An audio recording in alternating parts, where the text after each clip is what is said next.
ಅವ್ರ ಜೊತೆ ಕೂಡ ನಮ್ಮ ಪ್ರತಿನಿಧಿ ಮಾರುತಿ ಪಾವಗಡ ಅವರು ಚಿಟ್ಚಾಟ್ ನಡೆಸಿದ್ದಾರೆ, ಮಾತನಾಡಿದ್ದಾರೆ. ಏನೆಲ್ಲ ಮಾತನಾಡಿದ್ದಾರೆ ನೋಡೋಣ. ಮೈಸೂರಿನ ಮಹಾರಾಜರು ಹಾಗೂ ಮೈಸೂರು ಸಂಸದ ಅಂತ ಯದುವೀರ್ ಅವರು ನಮ್ಮ ಜೊತೆ ಇದ್ದಾರೆ. ಸರ್, ಏನ್ ಹೇಳ್ತೀರಾ ಸರ್, ಸರ್ಕಾರಕ್ಕೆ ಏನ್ ಒತ್ತಾಯ ಮಾಡ್ತೀರಾ?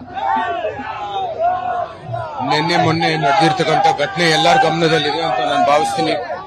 ಅತ್ಯಂತ ಖಂಡನೀಯ ಒಂದು ಬೆಳವಣಿಗೆ. ಇಲ್ಲಿ ಮದ್ದೂರಿನಲ್ಲಿ ಶಾಂತಿಗೆ ಹೆಸರುವಾಸಿ ಆಗಿರ್ತಕ್ಕಂಥ ಮಂಡ್ಯ ಜಿಲ್ಲೆ ಇವತ್ತು ಕೋಮುಗೆ ಹೆಸರುವಾಸಿ ಆಗ್ತಾ ಇದೆ. ಕೋಮು ಗಲಭೆಗಳನ್ನು ಸೃಷ್ಟಿಸುವ ಏನು ದುಷ್ಟ ಶಕ್ತಿಗಳಿವೆ ಅದಕ್ಕೆ ಒಂದು ವೇದಿಕೆ ಕೊಡ್ತಾ ಇರ್ತಕ್ಕಂಥ ನಾವೆಲ್ಲರೂ ನೋಡ್ತಾ ಇದ್ದೀವಿ. ಅದರ ಬಗ್ಗೆ ಒಂದು ಕಠಿಣ ಕ್ರಮಗಳು ತಗೋಬೇಕಾಗಿತ್ತು ಸರ್ಕಾರ. ಜೊತೆಗೆ ಇಂಥ ಒಂದು ಏನು ಶಕ್ತಿಗಳಿದಾವೆ ಕೋಮು ಗಲಭೆಗಳು ಸೃಷ್ಟಿ ಮಾಡೋದ್ರಲ್ಲಿ ಮತ್ತೆ ಸಮಾಜವನ್ನು ವಿಭಜನೆ ಮಾಡುವಂತ ಉದ್ದೇಶ ಇಟ್ಕೊಂಡು ಶಕ್ತಿಗಳು ಬರ್ತಾ ಇದ್ದಾರೆ.